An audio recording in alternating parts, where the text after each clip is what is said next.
Can you still file a claim for an auto accident if you were driving without a license or under suspension?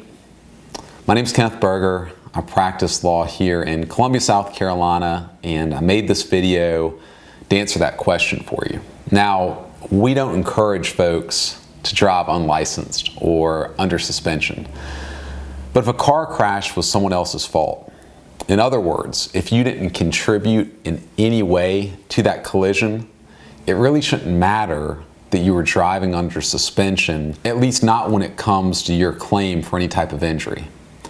Now, some folks think that filing a car accident claim is only going to get them in more trouble. The fact is, if you got in a crash without a license or under suspension, you might have already had to pay a fine, or heck, they might have even taken you to jail.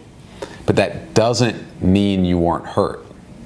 And it doesn't mean you're not entitled to fair and full compensation because of some other driver's negligence or recklessness. Unless not having a license or driving under suspension contributed to the wreck in some way, you can still receive a fair outcome in the civil system. The civil system provides compensation. Let me give you an example. Let's say you're sitting at a red light. In fact, you're trying to get to work. And another driver is texting and driving and crashes into the back of you. Now, that can happen to anyone. It can happen to someone with a license or without a license. In those instances, you didn't do anything to contribute. You were just sitting there minding your own business, trying to get to work, and you should still be able to recover fair compensation for every harm and every loss you experienced. We handle car crashes across South Carolina every day, and we're here to help you.